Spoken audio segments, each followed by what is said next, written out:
আসসালামু আলাইকুম ইব্রাহিম, কি অবস্থা সবার? কেমন আছেন সবাই? আশা করি সবাই অনেক বেশি ভালো আছেন। আলহামদুলিল্লাহ, আমিও অনেক বেশি ভালো আছি। সবাইকে ঈদ উল আজহার শুভেচ্ছা ও অভিনন্দন। সবাইকে ঈদ মোবারক। সবার ঈদ কেমন কাটলো অবশ্যই কমেন্ট বক্সে জানিয়ে দিবেন। আশা করছি সবার ঈদই ভালো কাটছে। আলহামদুলিল্লাহ, আমার ঈদও মোটামুটি ভালোই কাটছে। হচ্ছে ঈদের দ্বিতীয় দিন।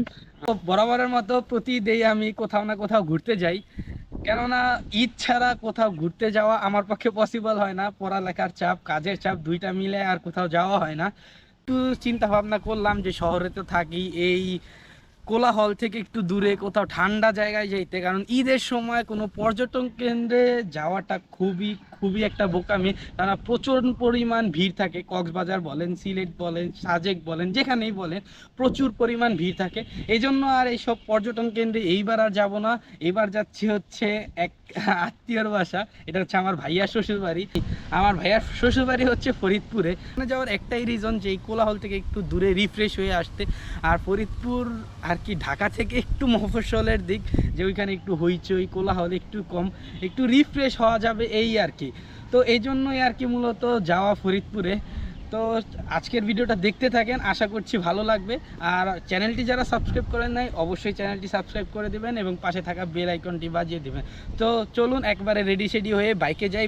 যেতে যেতে আপনাদের সাথে কথা হবে, পুরো ভিডিওটা এনজয় করবেন আশা করছি। আর ভিডিওটা ভালো লাগবে ইনশাআল্লাহ। তো সবাই চলুন একেবারে বাইকে যাওয়া যাক, একেবারে বাইকে যেয়ে কথা হবে। বিসমিল্লাহির রহমানির রহিম। বাসা থেকে বের হয়ে গেলাম, এখন ফরিদপুরের উদ্দেশ্যে রওনা দিয়ে দিছি। সবাই আমাদের জন্য দোয়া করবেন যাতে যাতে সুন্দর মতো গন্তব্য স্থানে পৌঁছাইতে পারি।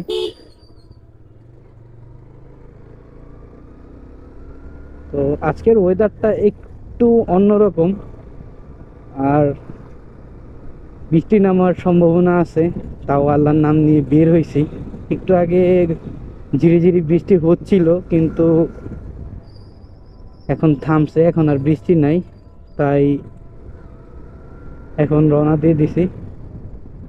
আর বাইকেও পর্যাপ্ত তেল নাই, এক দাগ তেল আছে, তাও তেল লাফাইতেছে। যখন তখন বন্ধ হয়ে যাওয়ার সম্ভাবনা আছে। তো তেলের পাম্প পর্যন্ত আগে যাই, তেলটা লোড করি, তারপর বাকি কথা হচ্ছে। আহ এলাকা থেকে বের হয়ে সিটিতে ঢুকলাম, এখন পাম্পের কাছাকাছি চলে আসছি। এখন আগে প্রথমে তেলটা লোড করে নিতে হবে, কেননা এত দূরের রাস্তা, কোন জায়গায় কোন তেলের পাম্প পাই আবার কোথায় অফ হয়ে যায় কোনো ঠিক ঠিকানা নাই। আগে তেলটা লোড করে নেই, পরে দেখতেছি, পরেরটা পরে দেখা যাবে। আগে তেল লোড করা শেষ করি। তেল তো লোড করলাম, একটা অকটেন বুস্টার মাইরা নেই। আর এই অকটেন বুস্টারটা ভালো কিনা আমার জানা নাই। তো এলাকার মধ্যে একটা দোকান পাইছি, ওইখান থেকে একটা নিয়ে নিছি যাতে একটু ভালো ব্যাকআপ পাই। তাহলে অকটেন বুস্টারটা ঢুকাই।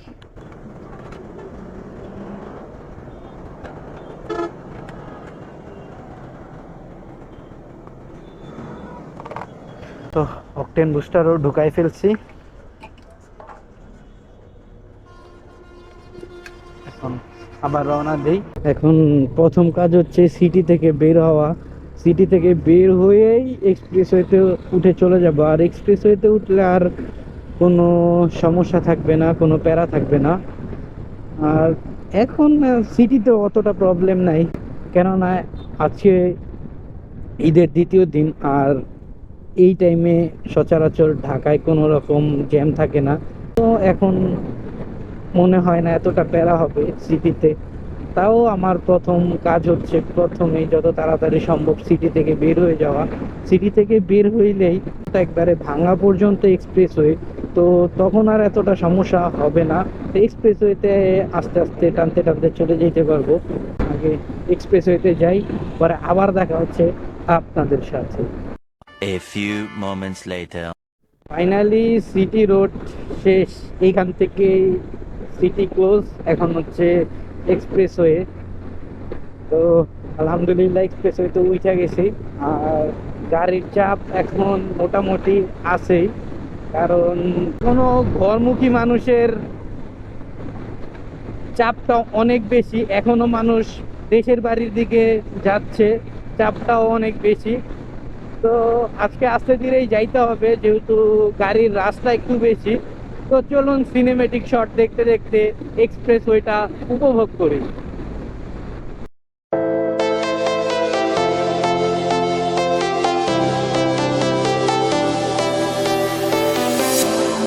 I was a lonely silhouette, needed somebody to show the way.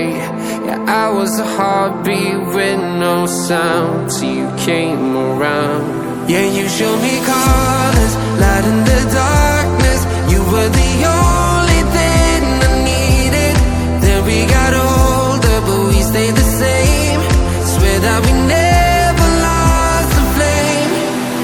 Nostalgia, you're an echo in my head. Oh, nostalgia, like a symphony of our memories. Oh, nostalgia, don't you ever slip away. Oh, nostalgia, like a symphony of our memories. চলতে চলতে চলে আসছি জাতির পিতা বঙ্গবন্ধু শেখ মুজিবুর রহমান এক্সপ্রেসওয়েতে।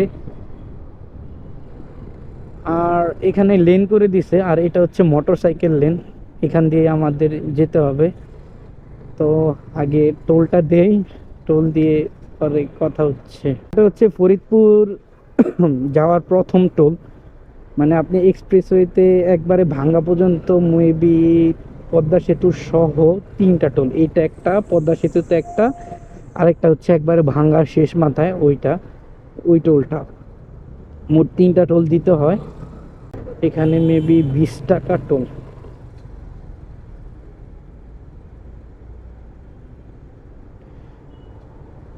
ঠিক আছে,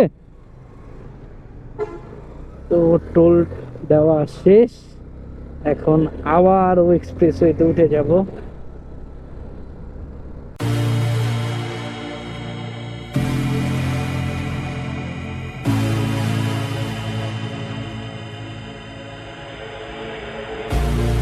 I wish a void opened in the air to suck me up, 'cause I really don't care. While I'm falling, I wondered if you would miss me when I'm gone. While I'm falling, I wondered if you would miss me when I am. Mawa expressway road শেষ, একেবারে পদ্মা সেতুর কাছাকাছি চলে আসছি। আমার সামনে হচ্ছে পদ্মা সেতু, আর এখানে এই যে রোড সাইন দেওয়া আছে, মোটরসাইকেল লেন বামে। এখন আমি বামে চলে যাব। চলেন আগে পদ্মা সেতুতে উঠি। আলহামদুলিল্লাহ, পদ্মা সেতুতে অনেক বছর পর উঠলাম। অনেক বছর বলতে গত রোজার ঈদের আগে মেবি গেছিলাম ফরিদপুর, আবার তখন উঠা হয়েছিল। বাইক দিয়ে তো প্রায় বছর খানিক আগে আসছি, যখন ওই আর কি নিয়ম করে দিছিল 40, তখন আসছিলাম, এরপরে আর আসা হয় নাই। স্বপ্নের পদ্মা সেতু, আর এই সেতুর জন্য মানে এই প্রান্তের, বিশেষ করে বরিশালের, খুলনার সব জায়গার মানুষের এত উপকার হয়েছে যা আসলে বলার মতো না। আর পদ্মা সেতুর ভিউ মাশাআল্লাহ অসাধারণ একটা ভিউ। ধন্যবাদ বাংলাদেশের সরকারকে যে এত সুন্দর একটা সেতু বাংলাদেশকে উপহার দেওয়ার জন্য। বাই দা ওয়ে, এটার জন্য অনেক ঋণ আছে, কিন্তু তাও অনেক অনেক উপকার হয়েছে। আর এখান থেকে পদ্মা নদীর ভিউটা দেখেন, জাস্ট ওয়াসাম। এখানে উইঠা আপনি 5 মিনিট এখানে দাঁড়ায় থাকলে আপনার মন একেবারে রিফ্রেশ হয়ে যাবে। এটা 100% শিওর। আপনি এখানে দাঁড়ায় যদি নদীর দিকে তাকে 5 মিনিট থাকেন, একটা ফিল নিয়ে দাঁড়ায় থাকেন, আপনার মাথা নষ্ট হয়ে যাবে, আপনার সব ডিপ্রেশন কেটে যাবে। যারা ন্যাচারাল লাভার তারাই এই ভিউটা আসলে উপভোগ করতে পারবে। এই পদ্মা নদীতে আগে যখন যাইতাম লঞ্চে করে যাইতে হইতো ঘন্টার পর ঘন্টা সময় লাগতো, এখন আমরা 6-7 মিনিটে পদ্মা সেতু পার হয়ে যাচ্ছি। এর মতো আনন্দের আর কিচ্ছু নাই ভাই। আপনাদের এখন একটু সাইড দিয়ে স্লোলি যে সেতুর থেকে পদ্মার ভিউটা কেমন দেখানোর চেষ্টা করি। এখন এখানে তো দাঁড়ানো আসলে নিষেধ, দাঁড়াইতে পারলে অবশ্য দাঁড়াইতাম, কিন্তু এটা পসিবল না এখন দাঁড়ানো। তো দেখেন এখান থেকে ভিউ জাস্ট অসাম একটা ভিউ, মারাত্মক ভিউ। আল্লাহর সৃষ্টি এতটা সুন্দর, সুবহানাল্লাহ, লাখো কোটি শুকরিয়া আল্লাহ। এমন ভিউ চোখে দেখা, আসলে বাংলাদেশের সৌন্দর্য অনেক অনেক বেশি, এটা ভাই মানতেই হবে। অন্যান্য দেশের থেকে আমাদের দেশের সৌন্দর্য অনেক বেশি।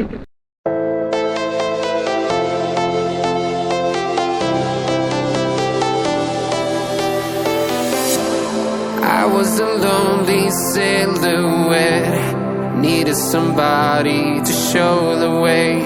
Yeah, I was a heartbeat with no sound till you came around. Yeah, you showed me colors, light in the darkness. সেতু পার করে ফেললাম, আবারও এক্সপ্রেসওয়েতে উঠে যাব।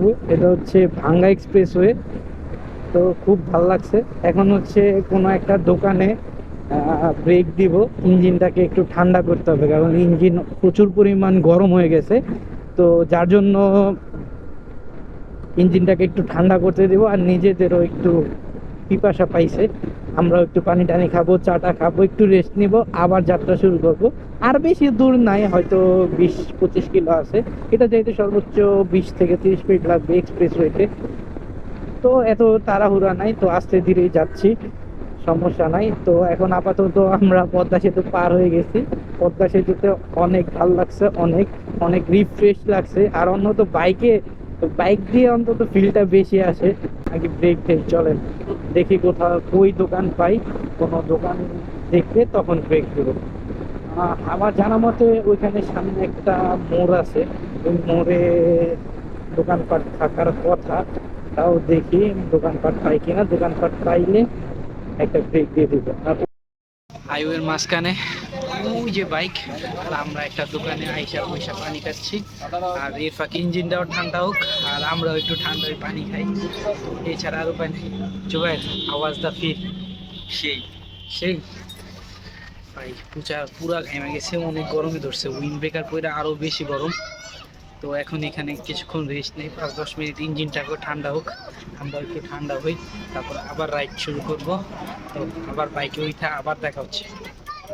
2000 years later. তো রেস্ট নেওয়া শেষ, এখন হচ্ছে আবার রওনা দিব। প্রায় 20-25 মিনিটের মতো এখানে রেস্ট নিলাম। মূলত এই রেস্টটা শরীরের আমার জন্য নেওয়াটা বেশি ইম্পর্টেন্ট ছিল না, বিশেষ করে ছিল হচ্ছে ইঞ্জিনের জন্য। আর হাইওয়ের তো ইঞ্জিনের উপর একটু প্রেশার পড়ে, আবার হচ্ছে ডাবল আর কি, আমার পিছু পিলিয়ন আছে। আর আজকে আমার সফর সঙ্গী কিন্তু এই যে আমার এই বাড্ডি, দেখছে আমার ফ্রেন্ড। আর ওকে তো আগেই দেখছেন যে ওকে নিয়ে ফোন ঠিক করতে গেছিলাম, ওই সেই অসহায় ব্যক্তি। আজকে একটা ইতিহাস হইলো, 5 টাকার চা 30 টাকা খাইছি। মানে হাইওয়ে পাশে, তো হাইওয়ে পাশে সব কিছুর দাম বেশি। এই একটা মামপানির দাম 25 টাকা 30 টাকা নেয়, বলে যে কারেন্ট নাই, বরফ দিয়ে ঠান্ডা করি, নানা কথা ভাই, নানা অজুহাত। যাই হোক, যাওয়ার হয়েছেই, এখন যাওয়া যাক, কারণ হাইওয়ের মাঝখানে আবার কই রেস্ট নেবো, কোথায় দাঁড়াবো এর তো সুযোগ নাই, তাই এখানে দাঁড়ায় নিলাম।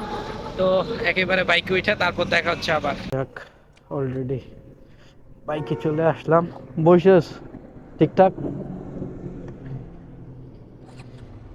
তো রাইডিং শুরু করি আবার। বিসমিল্লাহির রহমানির রহিম।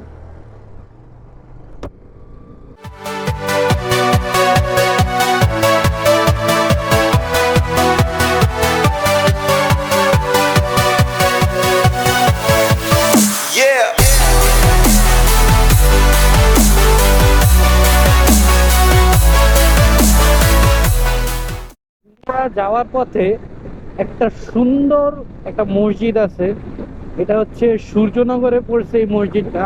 তো আপনাদের একটু দেখায়, আমরা কাছাকাছি চলে আসছি। এই যে হচ্ছে সূর্যনগর দেখা যাচ্ছে সাইনবোর্ডে, আর এই যে বাম পাশে হচ্ছে সেই মসজিদ, এটা হচ্ছে ইলিয়াস আহমেদ চৌধুরী কলেজ, দত্তপাড়া, শিবচন, মাদারীপুর। এই কলেজের পাশেই হচ্ছে মসজিদটা। আর এই মসজিদটা একটু দেখেন জাস্ট কতটা সুন্দর, মাশাআল্লাহ। এত সুন্দর মসজিদ আসলে সচরাচর সব জায়গায় দেওয়া যায় না, জোস একটা মসজিদ। তো আসলে মানুষের রুচি কতটা ভালো হইলে এত সুন্দর মসজিদ নির্মাণ করে, বা এই এত সুন্দর মসজিদ নির্মাণ করার চিন্তা ভাবনা করে। যাক, যে দেখতে বেশ সুন্দর। আমার ডেস্টিনেশনের আর মাত্র 1.5 কিলোমিটার বাকি আছে। তো চলুন আগে এই এক্সপ্রেসওয়েটি পার করা যাক, পরে আবার কথা হচ্ছে। যে এখান থেকে হাইওয়ে রোড শেষ, এখন আমি মফস্বলের দিকে ঢুকে গেছি। এটি স্বাগতম, আমাকে স্বাগতম জানাই ফেললো already.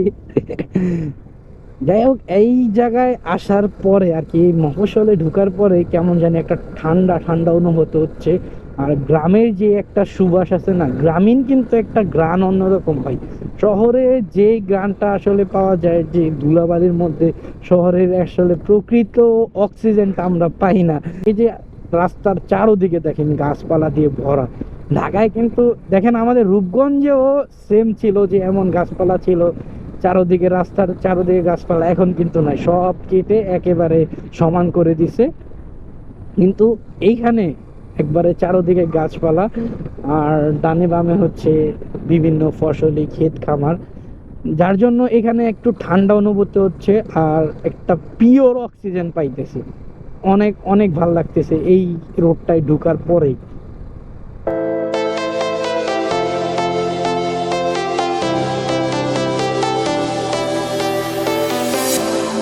I was a lonely silhouette, needed somebody to show the way.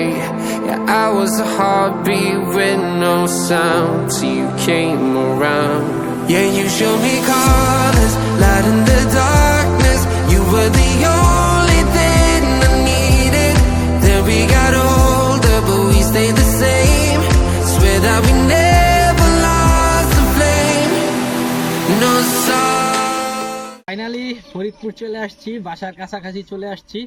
তো আজকের ভিডিওটা এই পর্যন্তই। Thank you so much for watching this video. If you like this video, don't forget to share. Have fun, piece.